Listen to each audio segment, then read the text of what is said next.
diagnosed with clinical depression, with major depression. And at first, I wasn't even honest with my first psychiatrist. I wasn't honest with what I was feeling, so she didn't know what to diagnose me with. So up until I just became more open and more real to her, that I said that I am bullied and the separation of my parents took a toll on me, and I just have all these things in mind, that I don't have the drive anymore to live. I have just these suicidal thoughts. And also, remember when I told you a while ago during my childhood that I was a sexual kid? Well, grade 9 was also the time where I watched pornography and, condemning other people that are having premarital relationships, premarital, all those things before marriage. I condemned them because they're not pure anymore, and like that's not right, because that's a sin, and they're impure anymore, they're not virgins anymore. But even I am not a virgin anymore. Like, my mind isn't pure, and I'm just the same as them. So I just realized that now. So grade 9 was a very fun time, but also a very tough time for me. It was also prom year, and that's like another reason. I lied to my moderator that I am going to on leave because I'm going to be absent at that time, because I'm going to Bangkok with my family and just have this vacation. But in the end, I really didn't go to Bangkok, and the grade level head persuaded me. She didn't stop pursuing me to join prom, because it would be like once in a lifetime and stuff like that. The reason why I didn't want to go to prom is I do not want to be part of the raffle, because first and foremost, I desired when I was younger to have like this promposal thing. But then, nobody liked me and nobody would confess to me. So I do not want to be part of the raffle, and I do not want to just be with someone that I don't know. And I was just very prideful. I just wanted someone that would ask me out on a date, and that's the reason. But I did go in the end. I went to prom, and I didn't regret it. Without a date though. I went there late, after eating, after I think the dinner time. I'm just like being with a partner. I went there, and so I didn't regret going there. Moving on, when I was in 10th grade, I had so much fun, and of course the peer pressure was always there. But I thought I wouldn't fall into temptation, because I know that underage drinking is not right, and it would affect my health and with all these things. I also got into K-pop when I was in 10th grade, and also K-drama and all those things, and that was like a safe space for me up until now, but not as much. But I'm not really, the K-pop and K-drama right now is not my priority. But I went into that K-pop Korean culture hole, and also peer pressure was very present and evident. I thought again I wouldn't fall for underage drinking. Well, I did, but I didn't get drunk. I still do know that it's wrong, but I did it anyways. But I just know that I do not want to smoke, and I just do not want all those things. I didn't have any sex before marriage and stuff like that, but I still continued watching porn and all. And also at the time, I didn't enjoy drinking. I hated the taste of it. Like, I don't even know what people drink, but yeah, like, I never liked the taste of alcohol. And so I fell into that trap. And also at the time, again, it's still, tasting was still there, but I kind of like handled it better, but I was still insecure. And yeah, up until at the last quarter of grade 10, something happened to me. Up until the third quarter of 10th grade, this was Halloween of 2018. So I just went to my friend's condo. We had a fun time there, you know. Dana, me, and Krishna, my friends, we just spent time together, you know, and just I slept there.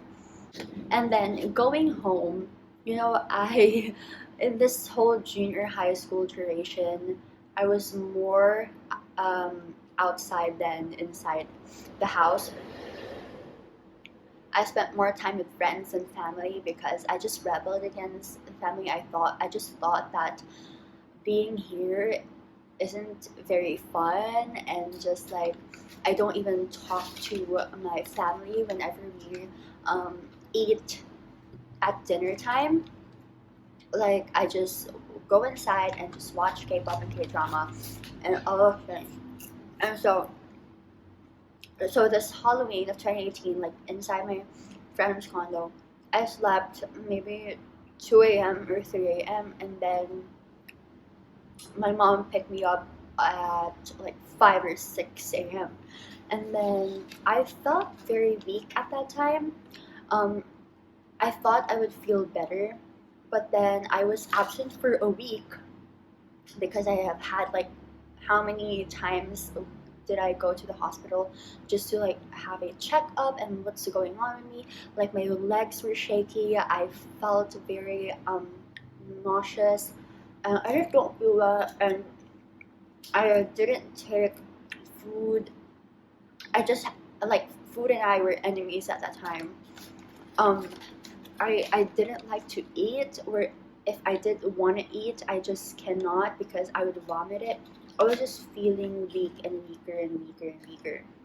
And so the first the CBC test result that I had was my leukocytes, or my WBC white blood cells, were very high. Well, the normal range is 5,000 to 10,000, 5 to 10, and mine was 200 something thousand. And the hospital called and they said that can we repeat CBC? And so I was like, okay, why? What did they see? And all those things. And so, and then the next CBC count, it went worse. It was 475,000 white blood cells. So imagine that was very, very high. So that's the reason why I was feeling weak. And I was like searching all of these possible conditions. Why, like the symptoms, I searched about it, and then the last thing that I saw was leukemia. And I was like, nope, I know that I'm not going to get leukemia. And then that was like a time where I like prayed to God, oh God, I know that this is just, you know, nothing. This is not leukemia. I never wish, or I never thought I would get leukemia or something like that. Then when we were in this like checkup appointment thing, I collapsed, and I thought it was because of my menstruation. I didn't know that I had a period at that time. I just thought that it was that because I saw it and I had a period at the time. And I got my period at that time, so I thought it was, I think I collapsed because of that, you know. But it's not the case. So we went back, and November 13 is my mom's birthday. So I didn't want to get confined. They keep on asking na kasi if I want to get confined na. And I was like, no, I'm okay, like, but I'm not eating anymore. Just keep on vomiting, and my legs were weakening and weakening. And so November 14th, so we spent my mom's birthday here. And then November 14th, the day after, they asked me, do you want to get confined? And I was like, okay, sure. Because even I cannot handle the situation anymore. Like, it would be better off if I am with medical experts and stuff like that. So I was confined in a semi-private room. And then I was just waiting for the time, you know, what to do and why am I confined or something. But we didn't expect what the doctor said, that I'm going to be transferred to PICU, which is Pediatric ICU, Intensive Care Unit. And I was like, I thought ICU, they're like for those people na very severe na yung cases. And so my mom said, I really don't know, basta doon lang kami transfer.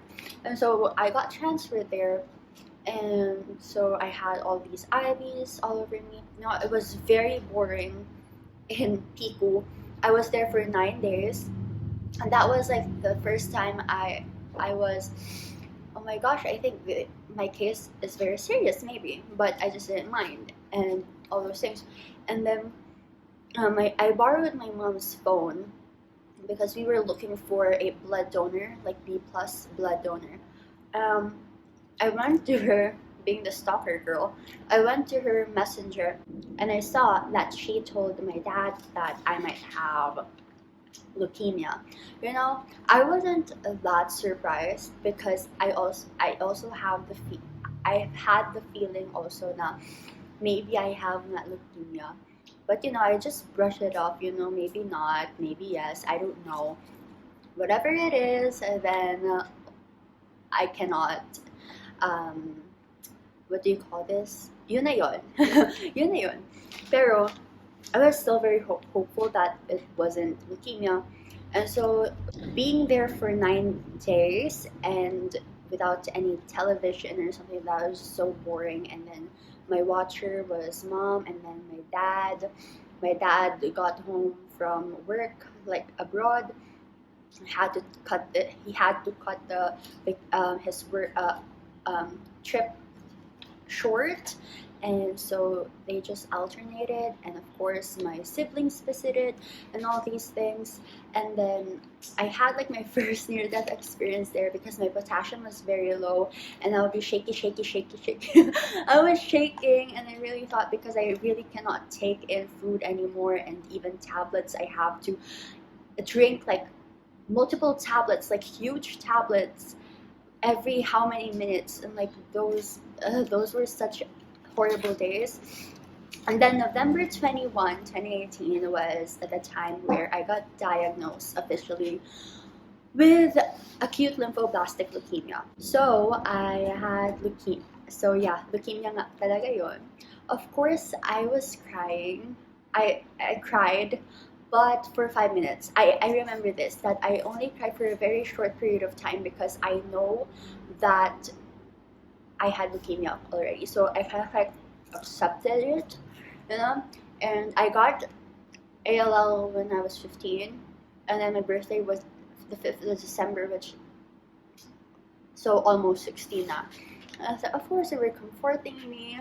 Of course it's not easy, and I was asking, like, what is chemotherapy? Like, what's the process of it all, etc., etc. And so yeah, they told me what's like the cycles and just stuff like that, and until I reached a point where my IV was in my paana because there's no more veins available in my hands, because all of it was all of my veins were already with an IV drip na. So, and then after 9 days, I moved to a private room. My foot was sunog and it hurt so much because pumutok yung vein. And then, so I was in the private room. Many people visited me, even in Piku, like Pastor Dave, which is my spiritual mentor, and just many people pa. And also in the private room, which they said that reverse isolation. So I wasn't allowed to be with many people. So those people who wanted to visit me should wear masks and just be away from me and won't touch me and not touch me. So of course friends were there, Rich, Miguel Cortez, Dana, Krishna, and all those people who visited me were there. And yeah, that was like the start of my ALL journey. Now 2019 came, and that was like the year where I started or wanted to pursue the Lord more, like seriously. I think that was also the time, this was God's plan, that for me to be, or to get closer to Him, for me to pursue Him and to seek Him more. So 2019 was that era, the start of an era. So 2019 also was my first psychosis episode, and oh my goodness, you guys, I really thought that I was crazy. No, I've been crazy for a period of time, but 2019, I've had multiple psychotic episodes, and this was the start of it. So, my psychosis episode, it was during Mother's Day, so May 10 of 2019. I still remember this. I've been crying nonstop during when we had dinner in this place. I don't know where it was, in this alfresco place near a gasoline station in the Diversion Road area. I forgot that restaurant. Pero I've been crying so hard. I thought something triggered me, and I don't know. I think like the elections, like I think it was a um, midterm elections, and then they're like talking about it all the time, and I was just crying. I was crying, so I walked out. My sister, Ate Maya, was with me. My sister Ate Maya was with me outside, and we were like, "Are you okay?" and stuff like that. And I was like, "Ooh," I've been crying. I don't know why I was crying and what reason. I have no clue. And then we were like sitting down side, and then I was sitting down, and Ate Miti was also with me there, and then they were like comforting me. And I looked at the moon. I looked at the moon, and I don't know. I was out of control. I didn't know what was happening, but I was like, I said at that time that Jesus is going to get me. I think my time on earth is done, and I was just so happy. I was just so happy, and like my heartbeat stopped. Like I felt my heartbeat stop, and everything was just very light and all. And so they paid the bill. We headed on. I was like, before I leave this earth, can I please go to Dana and all those things? So I thought we went out now because we're going to go to Dana. But then they they brought me to the ER, and during that time going to the ER, I was so crazy. Like I was like, I love you, mommy. I love you, mommy. I love you, mommy. And then I get like kind of like half angel, half devil vibes. Like I be sweet, but at the same time I was like raging. I was like cursing and just swearing and just like telling all these lies to my parents and to my sisters and all. When we were at the ER, I was very hi and all those things, and I was like, hey, hello, and then I told Dad, let's go to Korea again, okay? Like I still want to marry, like because I really thought I was gonna die, and I was like, but I still want to marry, but I still want to meet BTS, like all those things. And then also there was a time where we were waiting for the doctor, and then I was in the stretcher, and I just started to scream things that oh my god, I'm just so embarrassed. I was embarrassed. Oh my gosh, I'm embarrassed up until now, pero just recalling that I was like saying, you know what, I want to look like a K-pop star. I want to, and like I have a wig at that time, and I removed that, and I was like, you know what, you can look the same as someone you want to, who you want to be, and blah blah blah blah blah. And like I was like telling some lies to both of my ates. I was like, you know, something happens in inyo, something blah blah blah, and then they were like, huh, what is she be talking about? So they prayed over me, and while they were praying over me, I felt a hand grab my shirt while I was lying down at the stretcher. I felt a hand like a stretcher, and then pulling me down to hell. And I was like, oh my gosh, I was like holding my Ate Maya super hard because I really thought that I was going to hell. And then because also at the time I thought that I was Jesus Christ. So that's why I was like also in the doctor, you know, there's an iPhone there already. Like, ano ka, magician ka, girl? Like, he thought that Jesus is like that.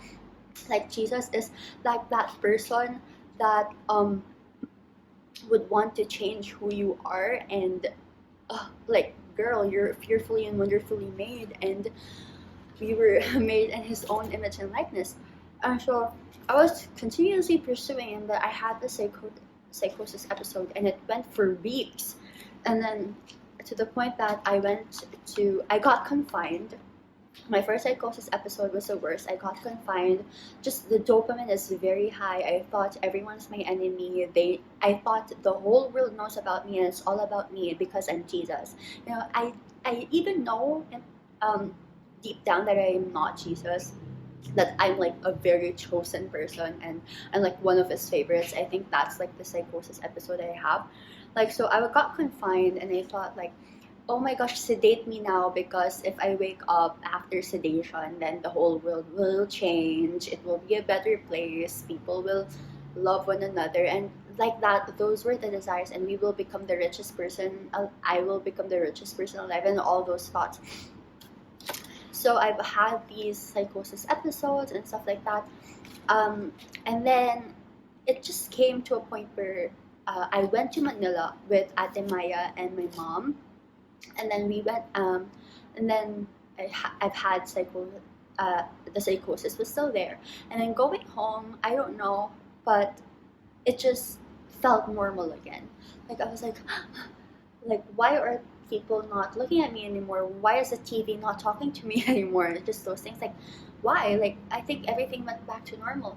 And that was a time where I pursued the Lord. After that first psychosis episode, I pursued him seriously, and that, you know, I think everything just rooted from my insecurities, like validation and all of that. I forgot that my identity is in Christ and in him alone, and that I shouldn't mind what other people think of me, and what other people like I like I do not want to be a people pleaser anymore. Like my identity is in him alone, and that what do you call this, like, everything, like the noise all around you doesn't matter anymore when you know that his validation is the best and nothing else.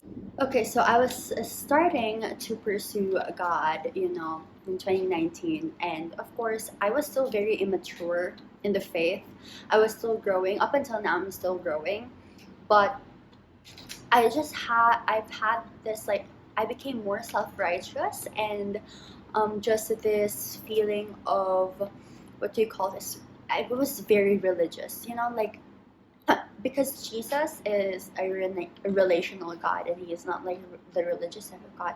I had this, like, mindset that if I attend the church every Sunday, I would be saved, and like all those things, you know, like good works will earn your way to salvation. Well, in fact, I know that the gospel message is to, like, he died for us and he rose again. Like, he loved us so much. John 3:16 is one of the most famous verses, if not the most famous verse in the Bible, and that's just the essence of the gospel, is to trust and follow him, not just by believing, because yes, I did believe in him even before I was a child, even when I was a child, but I did not trust and follow him. So it's kind of like trusting and following and obeying to his will really is the message of the gospel. But also, so I was like growing in the faith. 2020 was like I was starting to read the Bible, but I would with all these, like, self-righteousness vibe, with all these self-righteousness mindset, this religious mindset, I also came to a point that I realized that nobody's perfect, and Jesus is the standard, and all have fallen short of God's glory. And so, like, nobody can achieve perfection in this lifetime, and we are saved by grace through faith alone. And I was just doing all these things that we cannot earn our salvation, and that God is the God who loves us. That's why he chose to die and to die and defeat death for us, and not because of what we do, because good works won't earn us any salvation and earn us a pass or a ticket to heaven, because it's a free gift that only He could give. So I've had those thoughts in that I will still sin in this world no matter what, because we live in a fallen and broken world. Every time like I thought about it, I was just amazed. And so 2020 was the time again I started reading the Bible, but I would admit that I didn't really get understood what the Bible says, because it was very deep and stuff. And also 2020 was my first relapse in acute lymphoblastic leukemia. So I have had like in my spinal fluid, we have this like LPIT, lumbar puncture interthecal procedure, every now and then in my spinal fluid. So I had my first relapse at that time, but I didn't really get affected because I know that chemo will just kill it, and just having a healthy diet and lifestyle. And also 2020 was a time where I got homeschooled. Finally, I got homeschooled, and but it was also a huge adjustment because my mom needs to also study it for me to be able to also study it. And so we learned together. There were times where I was just so impatient also at that time, because I don't know, I was enrolled in a Christian school, in Maryland, so it was more of American history. So I have to study all those things, and just the system was different, but of course in your own pace and on your own time.